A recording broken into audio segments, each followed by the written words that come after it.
Hey everybody, and welcome to this week's episode of Unstoppable. And today I sit down with the very beautiful Melissa Ambrosini. Melissa is the best-selling author of the incredible book Mastering Your Mean Girl and is the host of the #1 podcast, The Melissa Ambrosini Show. She's also a motivational speaker, a self-love teacher, and she was named a self-help guru by Elle magazine. And she has spoken at numerous high-profile events, including Wanderlust Festival, Google, and the Wellness Festival, as well as Business Chicks. And today, she takes me through her incredible journey of how she got to where she is and her hot tips on self-love. Stay tuned for this one. Ladies and gentlemen, Melissa Ambrosini.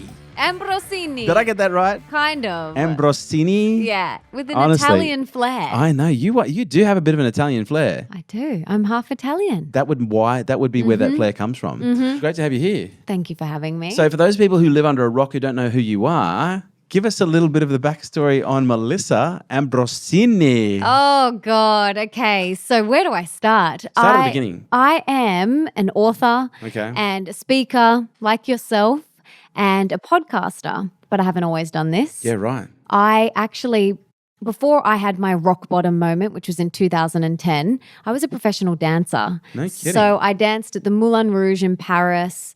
I did acting. Oh, where's Jess? Like one of our filmmakers actually danced at the Moulin Rouge.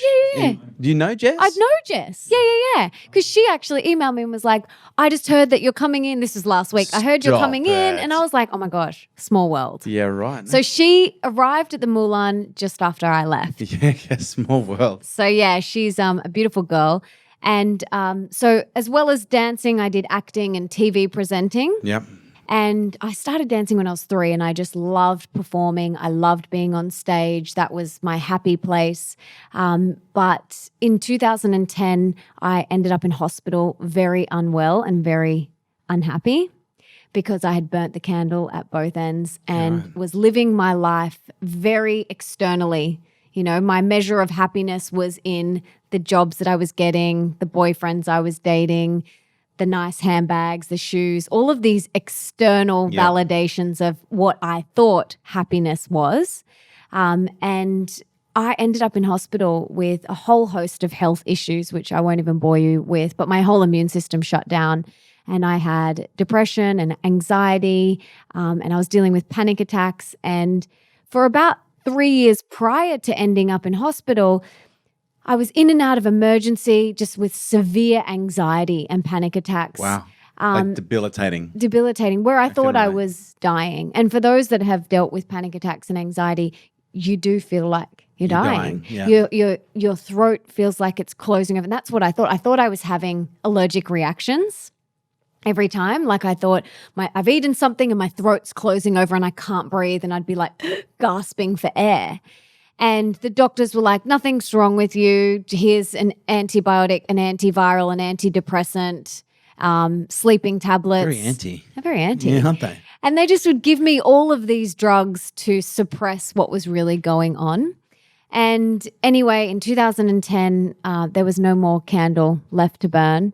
And I ended up in hospital. And this was the darkest and hardest point of my entire life. But there was this little glimmer of hope. It was almost like I could exhale for the first time. And something told me, and I didn't know what this was back then, but it was my intuition. And it said to me, if you get yourself healthy and happy again, you will live an extraordinary life. And I didn't know what that was. I didn't know what that feeling was that was bubbling inside of me. I'd never even heard of your intuition. And someone gave me a book that changed my life. It was a spiritual text and it was called You Can Heal Your Life. Oh, Louise Hayes. Louise Hayes. She is amazing. May she rest in peace. I know. She is a beautiful, beautiful woman. And someone gave me that when I was in hospital. And I was reading it in the hospital bed because I had nothing else to do. My mum and dad were there. At that time, I had just been dumped and cheated on. I was living on a friend's fold-out bed in her house. I had no job. I was unwell. My life was a mess, right? Hot mess. A hot mess. And I just moved back from overseas, which Yeah, I right. didn't want to come home. My visa expired over there and I really didn't want to come As a back to dancer? Australia. Is this in Paris? Yeah, and an actress and Yeah, right. Okay. everything I was doing over there. And I really didn't want to come back to Australia. And got back here in the hospital bed, reading Louise Hay's book, You Can Heal Your Life. And I was literally like turning the pages and I would turn to my mum and I'm like, Mum, why haven't you told me this? Like, why didn't you tell me that we create our own reality and that we are the masters of our destiny and like we can choose love instead of fear and struggling? And Mum's like, Well, I didn't fucking know yeah, either. she's like, I had no idea. I'm doing the best I can. Yeah, right. And bless her, she was, she did. Our parents are always, we're all doing the best that we can given the knowledge and the understanding that we have in that moment. And this was the catalyst that I needed to get me on my true path, which is doing the work that I do now, being a teacher, being a speaker, an author, and helping women unlock their full potential and live their best life. That is my mission. That is why I'm here on this earth. Yeah, right. And I believe that I needed that wake-up call to kind of get me on this path. Yeah, right. Otherwise, I'd probably still be dating losers and a struggling actress, living on my friend's couch and trashing my body and drinking and partying. So you had this moment, this awakening, and Buddha says it great. Buddha says it best: the greater the pain, the greater the awakening. But at what point did you, or how did you kind of tune into? Okay, well, I've got to become healthy. But at what point did you tune into the purpose of why you're here? Because one of the things that I've discovered with most business owners that I work with is a lot of them have this sense of almost like they feel lost. They're kind of moving through life. They think they want to make money, but oftentimes if they don't make money, they don't get the opportunity to see that's not what they want. But then when they do make money, they realize, well, that's not it either. How did you kind of become aligned with not only, okay, I need to get healthy, that happened with the event, but at what point did you start to go, well, what am I going to do? So it kind of happened quite soon after I got out of hospital because I knew that the lowest hanging fruit was I needed to get healthy again. Yeah, right. That was the lowest hanging fruit for me. I was like, okay, I've got to sort my health out because that was, if you don't have your health, you can't do what you want to do. So I knew that I needed to sort my health out. So I went on and studied holistic nutrition and I became a certified holistic health coach. And I began sharing what I was learning about loving and accepting your body and nourishing your temple and really looking after yourself. But I soon realized after coaching people one-on-one, and back then, this was in 2011, I started this thing called a blog. Oh my God. Did people even know how to spell that back then? No, they didn't. This was like progressive. Yeah, right. This is like totally progressive. So I started my blog and I began sharing what I was learning just through my writing. And all around health, nutrition. All around health and wellness. And then I realized that it's not just about what you put in your mouth. Yeah. It's more about the thoughts that are going on upstairs. And so from there, I went on and studied life coaching and meditation. And what styles of meditation did you study? I went on and did Vedic. Vedic, yeah, Yes. right. Did you study with Gary Goro by any chance? Oh, he's amazing. He's an incredible teacher. He's my teacher, yeah. Yeah, he is beautiful. So he's a good friend of mine, but he didn't first teach me. Okay. But I'm actually going to, in May, I'm going to be becoming a certified Vedic teacher. Yeah, right. Congratulations. Because I love it so much because it's changed my life. Changes everything. Have you done Vipassana by any chance? I haven't, Yeah, right. but it's something that I have been thinking about for a really long time and something that I do want to do. So it's on the almost cards. like boot camp for meditation. Like for real, I've done it 7 times. 7 times. And we know our friend Zogi, right? He did it. He went to do it. He did lasted 3 days. He's like, yep, I got what I need. I'm out. And I was like, no, man, you got to do the whole, because it is the only, it is the most, wouldn't even call it gentle. It is literally full contact meditation where you literally beat yourself up for a good 10, 11 days. Awesome. Yeah. But I honestly can't recommend it. I know I'm selling it really well right now, but I can't recommend it enough. Yeah. I imagine the growth. Oh, it's incredible. Huge. Incredible. But it's a lot, it's very different to Vedic. Vedic is a little bit more relaxed. It's what they call the domestic meditation. What do they call it? For the homeowner. Whereas the Vipassana was more for the monks, for the hardcore, like devote your life, and you can really feel it. And that's why for me, as soon as I found Vedic, and that's why I was curious as to the style that you use, it was like, oh my God, it doesn't have to be as hard, because hour in the morning, hour in the evening with a Vipassana, that's again difficult. 22 minutes morning, 22 minutes evening. Anyone can do that. Yeah. And do you still do it? Oh God, yeah. Every day. Like, and but I do Vedic. But like this morning, I did an hour Vedic. So I'm not doing. I don't typically stick to my 20/20s. Yep. Like I'm normally doing anywhere between 45 to an hour and a half. Sometimes a couple of hours in the morning because I wake up at like 4:30. And then I always do meditate my son to bed. So when I put him in bed, I'll sit on his bed and I'll normally meditate for another 10, 20, 30 minutes while he goes off to bed. So beautiful. Yeah, it's changed my life. Okay. And that's something that I'm morning and night every day. It's Can't recommend it enough. Oh my gosh. Life-changing brain. The physiological changes that happen within an individual when they meditate, it's incredible. And people say to me, how do you get everything that you do done? I own 2 businesses. I'm a stepmom, a wife, a friend, So many hats. So many hats, like we all do. We all have so many hats. And I honestly think that the way that I get so much done is through my meditation. Yeah. Because it makes you so disciplined and focused and present. And it's just changed my life. I cannot recommend it highly enough. So you found meditation, then what happened? Yeah, so I learned how to meditate. I actually then went on. I can imagine for you, sorry, me and my fucking going back to meditation, where you were, your constitution, that would have been life-changing for you. Oh my gosh. Because you sounded like you were like literally a spring that was wound up just about to snap. Yep. I think I did snap. Yeah, right, actually. Yeah. And I'm so glad that I had my wake-up call very early. Some people don't get it.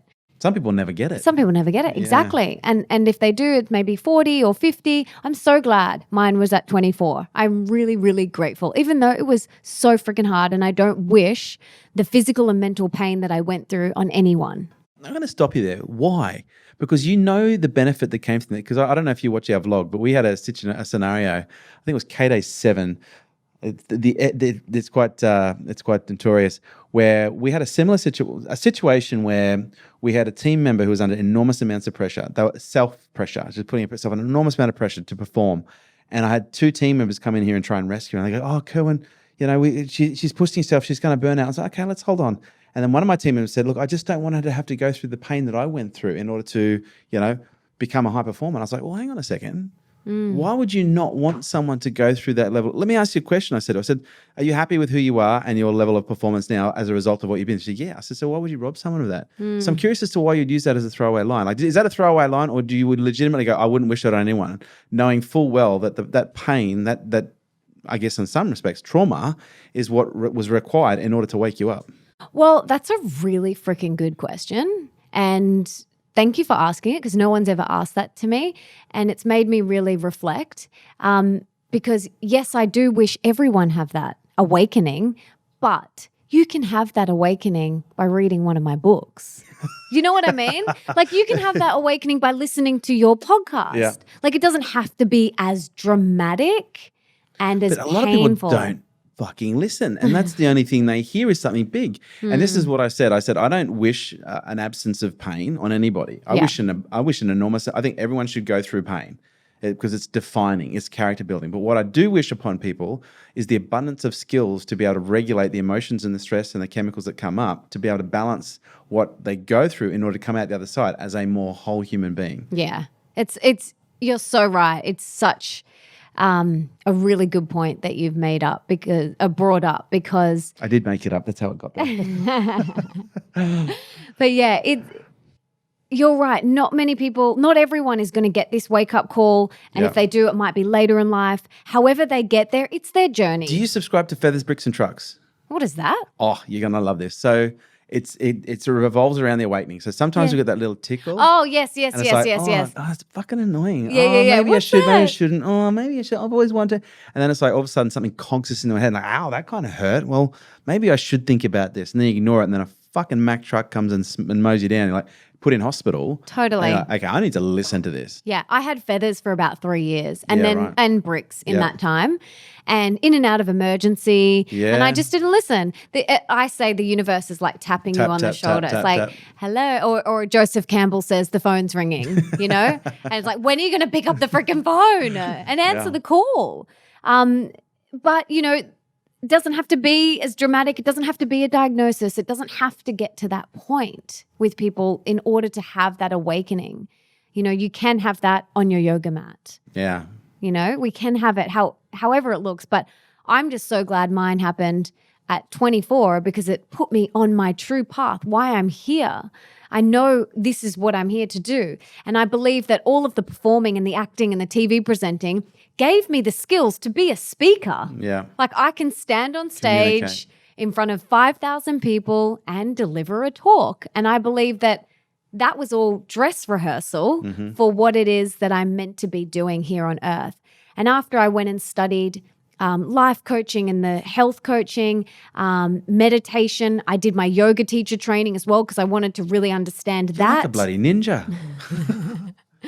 Well, I just wanted to understand more. I did that for myself. I totally get it. I didn't want to become a yoga teacher. I just wanted that for myself. Totally get it. And I also went and studied acuenergetics, which is energy healing work, like through your hands, like what we were talking about before we started recording. Yeah, right. And I read every personal development and spiritual text I could get my hands on. I attended every workshop and seminar. I was a seminar junkie.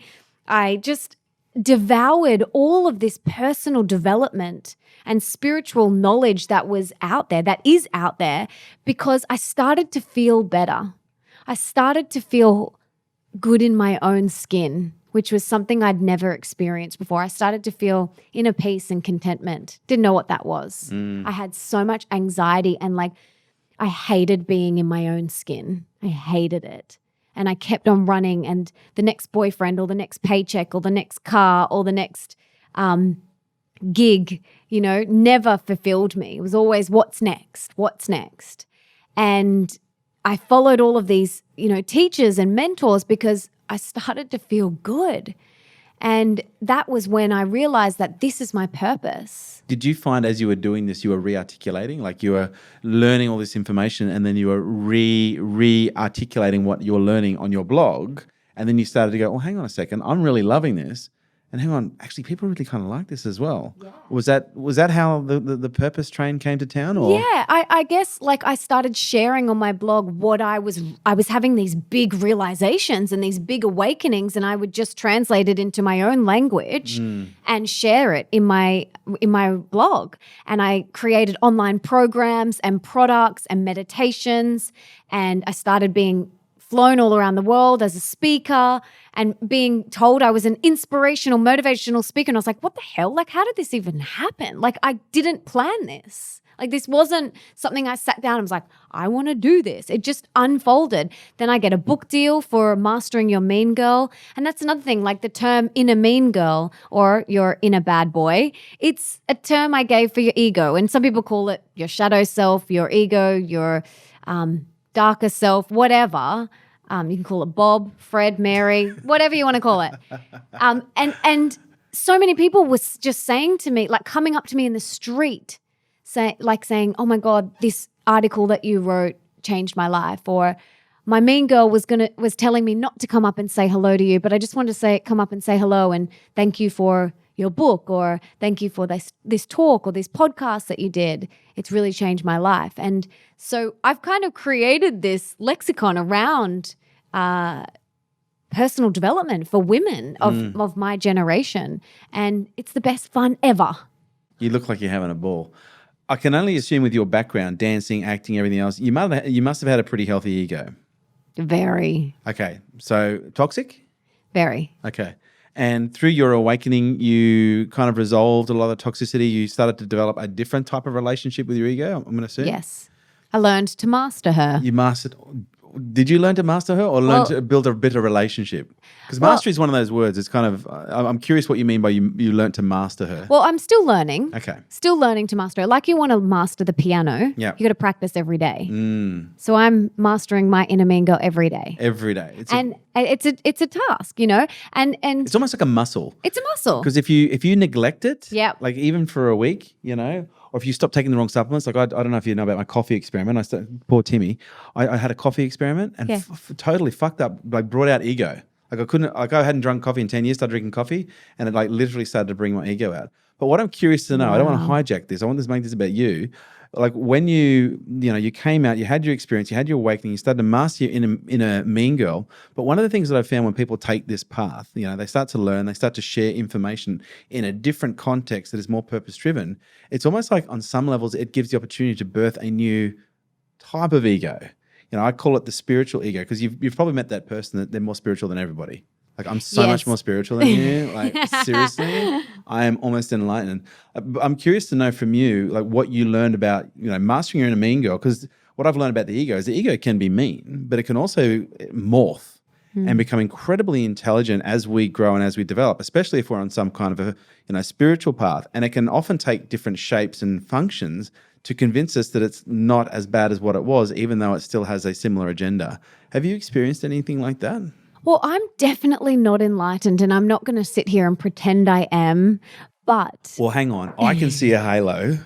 So actually, you do have a big aura, by the way. Oh, thank you. But, no one is enlightened. If we were enlightened, we would have levitated out of here by now. Yeah. But we're still here, which means we've still got more to learn and grow. But women have between 60 and 80,000 thoughts a day. Men have around 40, right? They usually share at least half of them, don't they? Yeah, I reckon we share all of them. My husband will tell you that we share all of them.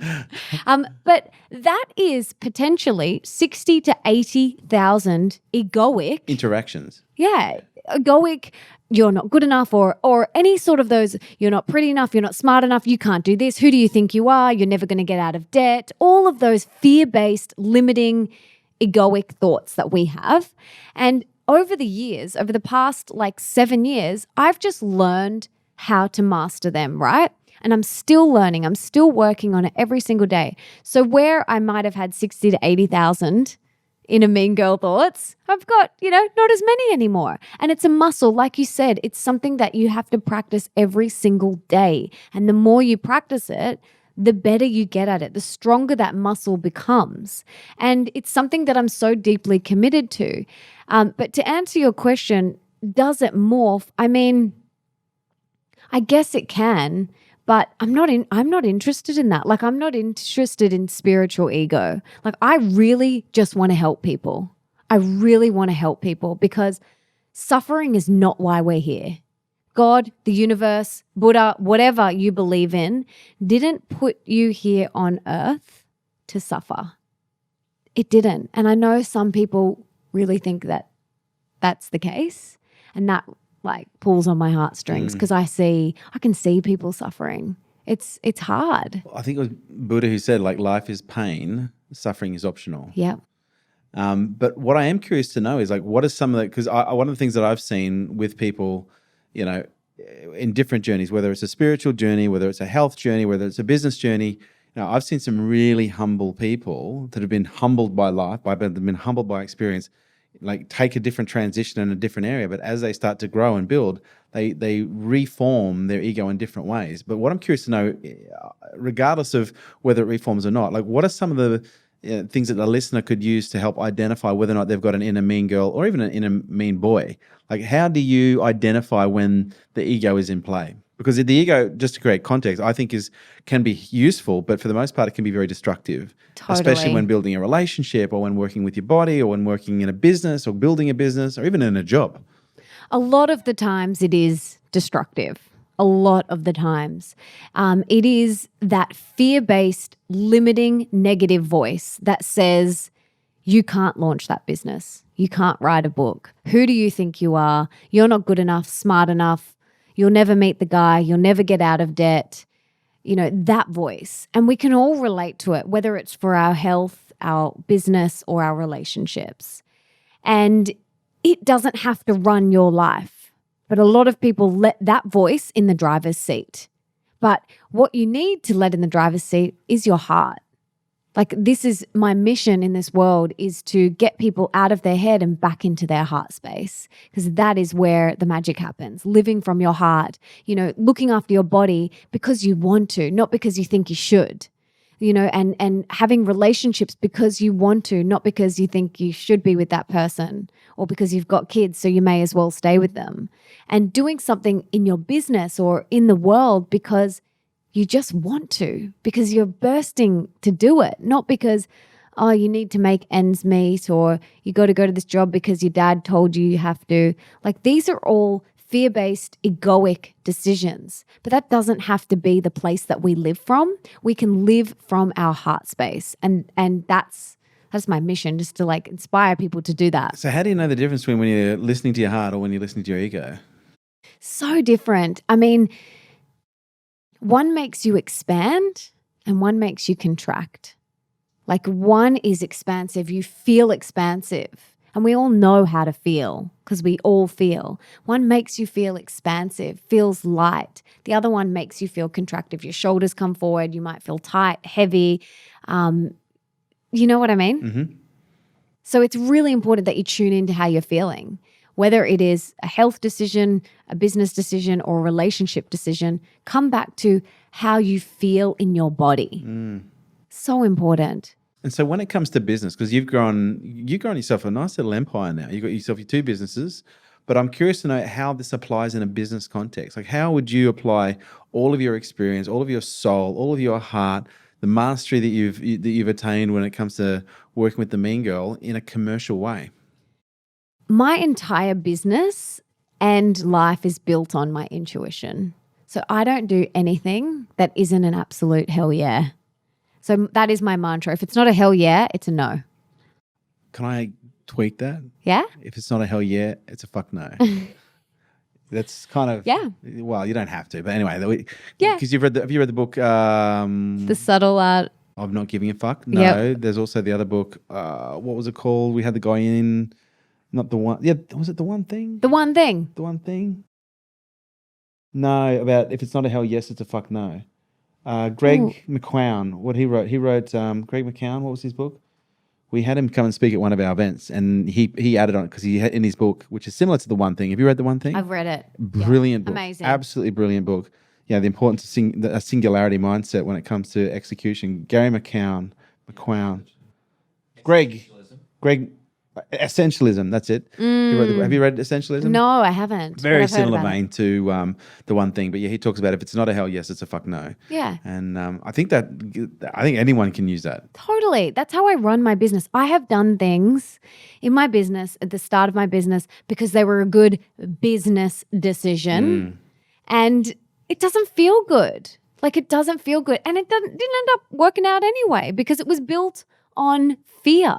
It wasn't built from that place of love and truth and authenticity. And that's really important to me. So my entire business is built on my intuition and my life. You know, any speaking opportunity that comes my way, it's like, is this a hell yeah? If it's not a hell yeah, it's a no. I say no, thank you. You're so polite. Like you are the sweetest little angel.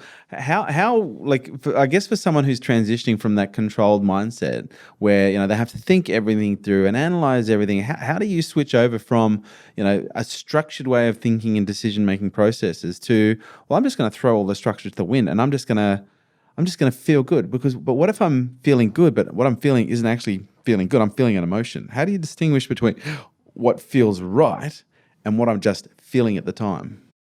I mean, this isn't about like not feeling the anger or resentment or any other feeling. This isn't about feeling like rainbows and butterflies all the time. Peace, love, and mung beans. Peace, love, and mung beans. And I'm not saying like that's how I live. Like I experience grief. Yeah. I experience anger, resentment. I'm not enlightened, like I said. No, that's not what I mean. What I mean is, because I know for some people we talk a lot about intuition. Like intuition is a huge part of my game. But I think the challenge that some people have when they start crossing over from the game of structured decision making to the intuitive game is sometimes they think they're feeling intuition, but what they're feeling is an emotion. Do you know what I mean? Yes. So they've kind of almost got to be the observer. And it's almost like learning how to neutralize and regulate emotions so that we are.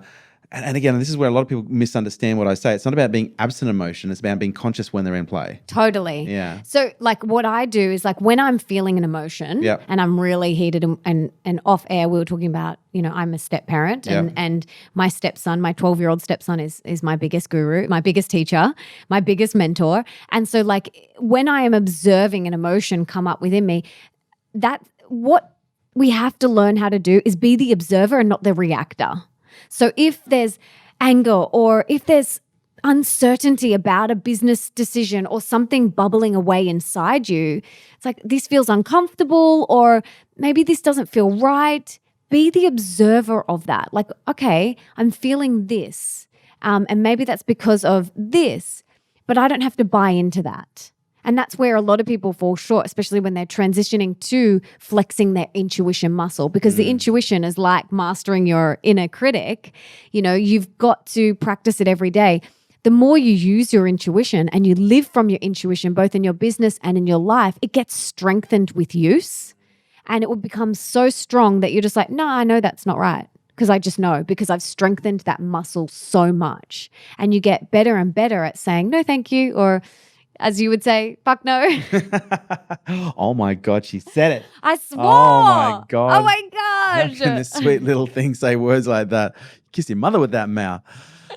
So, okay. So do you have a practice? Like, is there something practical? Because I love rooting things in practicality. And I think one of the challenges that I have when it comes to teaching people certain concepts that are of a conscious nature is giving people practical steps in order to do this. So do you have any practical steps that you could say, oh, look, if you were going to learn how to master your inner critic, master the mean girl, like learn how to trust more of this intuition, here are the steps that I'd follow? Yes, I have a 3-step process. I love it. Nice and simple. 3 steps. We're not going to complicate it, okay? Yeah. It's just really simple. So talk to me like I'm 4 Okay. and a quarter. Right, 4 and a quarter. Yeah. The quarters are really important when you're For 4. Noah, like he's Yeah. like, how old is he? He's like 4 and a quarter. And he's like, oh, so you're 4. No, 4 and a quarter. Like Yeah. that quarter is important to It's me. a big deal. Yeah. It's huge.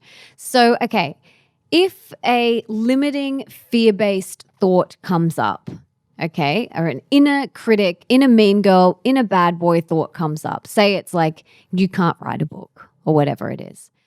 The first step is you have to become aware of it, because what most people do is they believe that thought to be true.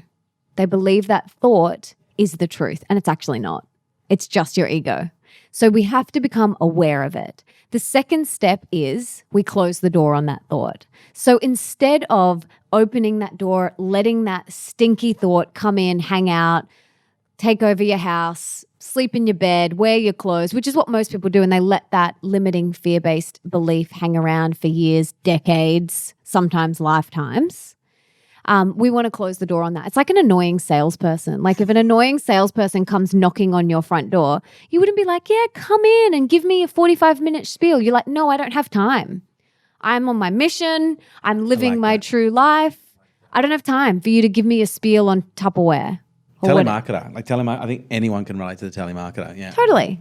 So the first step, awareness.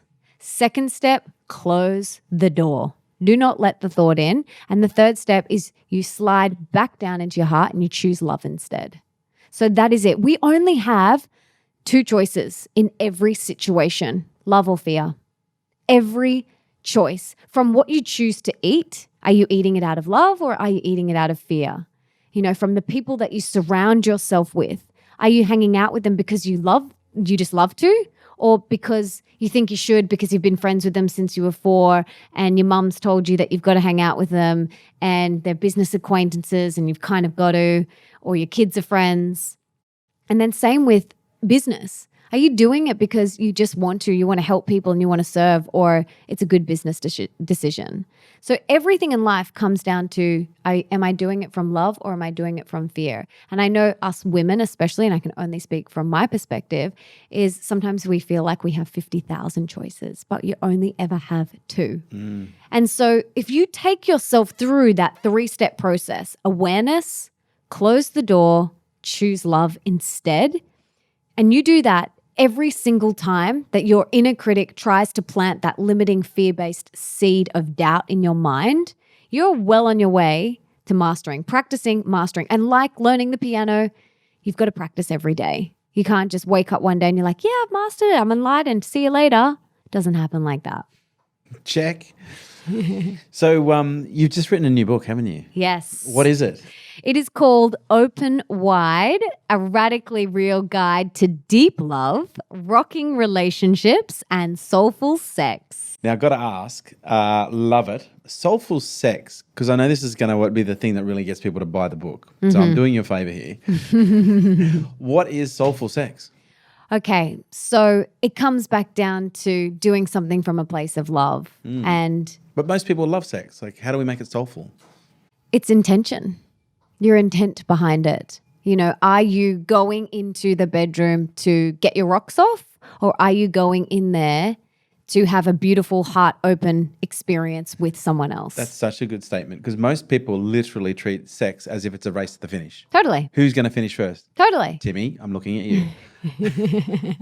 Whereas, have you studied or done any form of Tantra? Or Kundalini? Tantra, Taoism, Kundalini. Yeah. I've studied all of that. Beautiful. And so one of the things I love, and is this what you allude to in your book? Yeah, I talk a lot about those practices. Yeah, right. Do you give actual step-by-step instructions, how to follow, how to practice? Yep, I do. And that's the beautiful thing. And I think a lot of people, especially men, don't realize that sex can actually be more than a race. Totally. You know, it can actually be, like you say, like a heart-opening, soul-opening experience.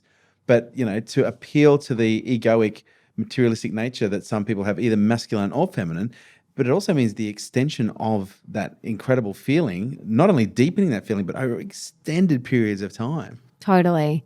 Totally. And I wanted to write this book because I didn't know a lot of this information in this book until I studied Tantra and Taoism and Kundalini and really dove deep into those practices. Because for me, I had, you know, for most of my life, what I call junk food sex. Quick, easy, fast, whatever. You know, no. I like that. No. I don't like that, but I like that quim. Yeah. But no heart-to-heart connection. Yeah. Now, for me, making love with my husband is a conscious, heart-opening, expansive experience with God, love, oneness. It's a meditation for me and for him too. And I didn't know that that could be.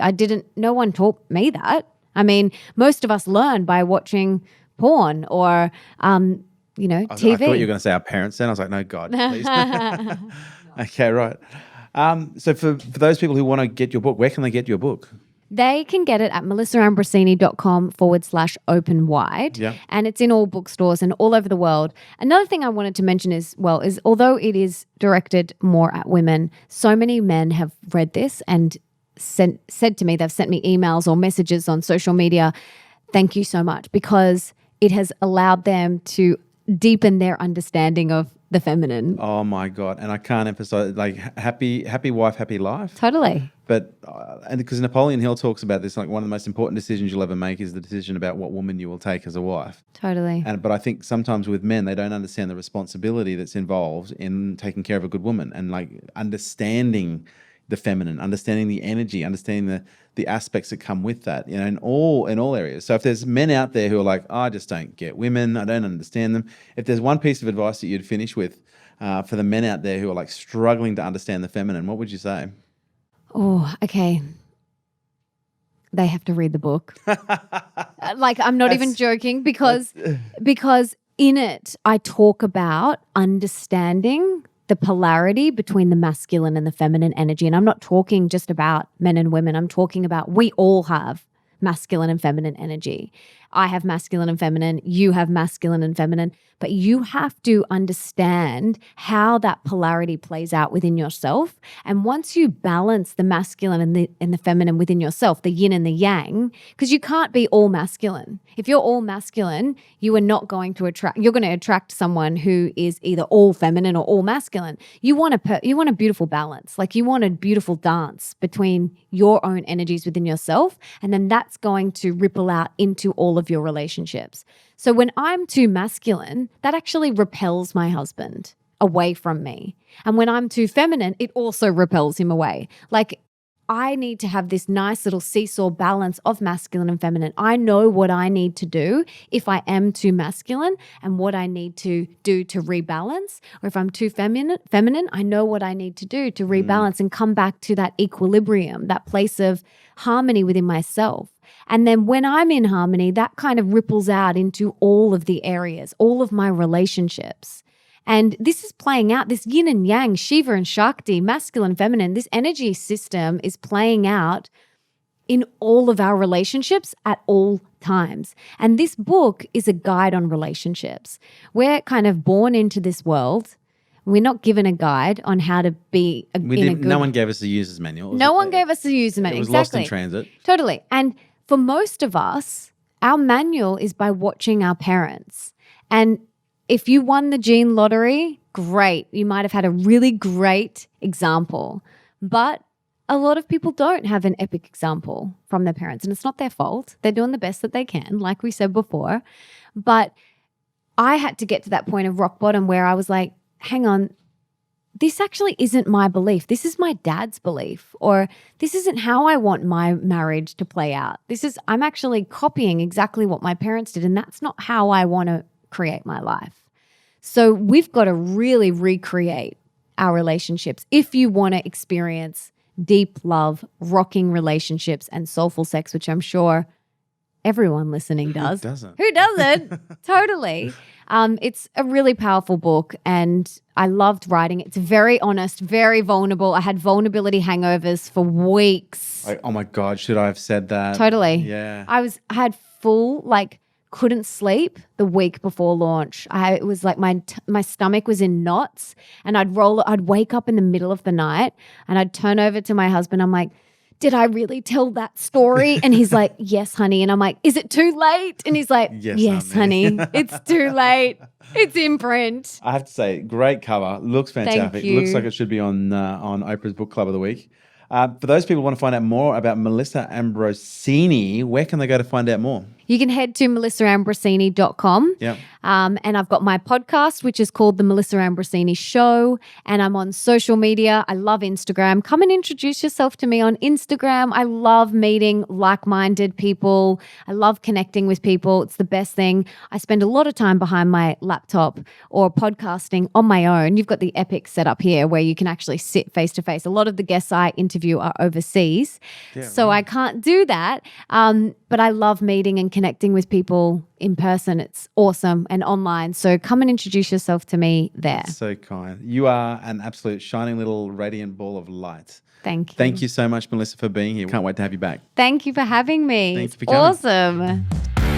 There you have it, guys. Thanks for tuning in to Unstoppable with me, your host, Kerwin Ray. And do me a favor, don't forget to drop me a review on iTunes. Would love to hear what you think. I love reading what you guys have to say, and your reviews make sure we keep creating killer content just like this. If you want to stay up to date with me and all my movements, please jump onto the website kerwinray.com, and also check us out on social media at Kerwin Ray.